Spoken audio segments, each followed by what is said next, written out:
টি-20 বিশ্বকাপে প্রি-টেস্টে একেবারে litre marks নিয়ে পাশ করে গেল গতবারের চ্যাম্পিয়ন মেন ইন ব্লু। নিউজিল্যান্ডের বিরুদ্ধে 5 ম্যাচের সিরিজ জিতে নিলেন সূর্যকুমার যাদবরা 2 ম্যাচ বাকি থাকতেই। প্রত্যেকটা ম্যাচেই দাপুটে পারফরমেন্স করেছে ভারতীয় দল। দিন 15 পর থেকে দেশের মাটিতে শুরু হচ্ছে টি-20 বিশ্বকাপ। সেখানে খেতাব জয়ের আশায় বুক বেঁধেছে ভারতীয় ক্রিকেট প্রেমীরা। গুয়াহাটিতে ভারতের টস ভাগ্য প্রসন্ন ছিল। প্রথমে ফিল্ডিং করার সিদ্ধান্ত নেন সূর্যরা।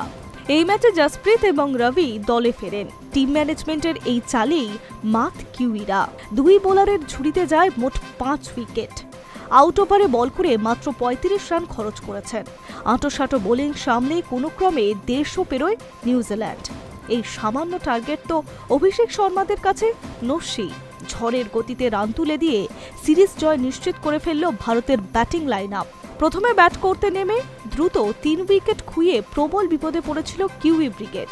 সেখান থেকে গ্লেন ফিলিপস ও মার্ক চ্যাপম্যান নিউজিল্যান্ডকে ম্যাচে ফেরানোর চেষ্টা করেন। 51 রানের জুটিও গড়েন। তবে প্রত্যেকটি রানের জন্য রীতিমতো সংগ্রাম করতে হয়েছে ডেভন কনওয়েদের। 20 ওভারের শেষে কার্যত ধুঁকতে ধুঁকতে 135 রানে পৌঁছায় নিউজিল্যান্ডের স্কোর।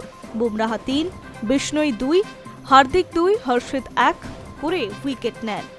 154 রানের টার্গেট তাড়া করতে গিয়ে অবশ্য প্রথম বলে আউট হয়ে যান সঞ্জু স্যামসন। তাতে এতটুকু চাপ পড়েনি ভারতের ওপরে। বরাবরই পরিচিত সংহার মূর্তি ধারণ করে অভিষেক। সঙ্গীগত ম্যাচে হাফ সেঞ্চুরিতে হাঁকান ঈশান কিষান। পরপর 2টো ছক্কা আসে ঈশানের ব্যাট থেকে। তবে 28 রান করে আউট হয়ে যান তিনি। সেখান থেকে ক্যাপ্টেনের সঙ্গে মিলে দ্রুত ম্যাচ শেষ করতে নেমে পড়েন অভিষেক। মাত্র 20 বলে 68 রান করেন 340টি স্ট্রাইক রেটে। গত ম্যাচের পর এই ম্যাচে হাফ সেঞ্চুরি এলো অধিনায়কের ব্যাট থেকে। বিশ্বকাপের আগে তার ফর্মে ফেরায় স্বস্তি দিয়েছে ভারতীয় ক্রিকেট প্রেমীদের। Hi News network.